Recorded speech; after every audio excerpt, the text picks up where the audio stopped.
Good morning everyone. এই ঘুম থেকে উঠে ফ্রেশ হয়ে এই যে জিমের দিকে যাচ্ছি। এটা আমাদের জিমের রাস্তা। তারপরে ফাইনালি জিমে পৌঁছে যাই। একটু ভিডিও ক্লিপ নিলাম জিমে। এটা সেকেন্ড ফ্লোর জিমের।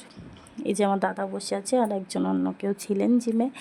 দেন আবার জিম করা শুরু করি। এই যে জিমের কিছু ক্লিপ নিলাম, রেগুলার যেগুলো মোটামুটি করি, শর্ট শর্ট কিছু ক্লিপ তোমাদের জন্যে। জিম করে তারপরে বাড়ি ফিরে ফ্রেশ ট্রেশ হয়ে যেয়ে বেরিয়েছি।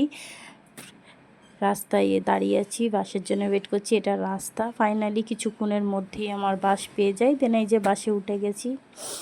প্রচণ্ড সেদিন গরম ছিল, আমাকে দেখলেই বুঝতে পারবে।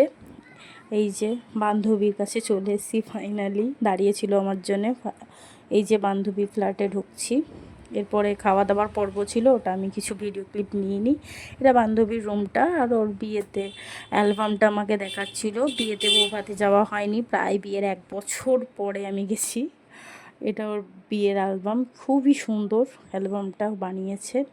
আর এই যে এটা আমার বন্ধুর বৌভাতে কি সুন্দর লাগছে। আর এই যে অরিজিনালি। তারপরে বিকালে আইসক্রিম খেয়ে একটু ছাদে গেছিলাম ঘুরতে। কি সুন্দর না পাপিটা। দেন নিচে আসি, সঙ্গে সঙ্গে এটাও দেয়। তারপরে ওর বাড়ির পুজো দিচ্ছিলো। তারপরেই আমি কিছুক্ষণে বেরিয়ে যাই। র্যাপিডো বুক করেছিলাম। বেরিয়েই দেখলাম খুব সুন্দর ভালো মতো রাস্তাঘাটে জ্যাম পড়েছে, প্রচণ্ড জ্যাম ছিল। জ্যামটা একটু খুলতেই খুব স্পিডে র্যাপিডোওয়ালা চালালো। এটা হচ্ছে রাস্তায় ক্লিপ। ফ্রি হওয়ার পরে, রাস্তাটা জ্যাম থেকে মুক্ত হওয়ার পরে দেন ফাইনালি র্যাপিডো করে বাড়ি ফিরে আসি। বাড়ি ফিরে আস্তে আস্তে প্রায় রাত্রির 9টা বাজে আমার। এটা হচ্ছে আমার ফুল look. Please subscribe my channel, like করে দিও, ভালো লাগলে পাশে থেকো।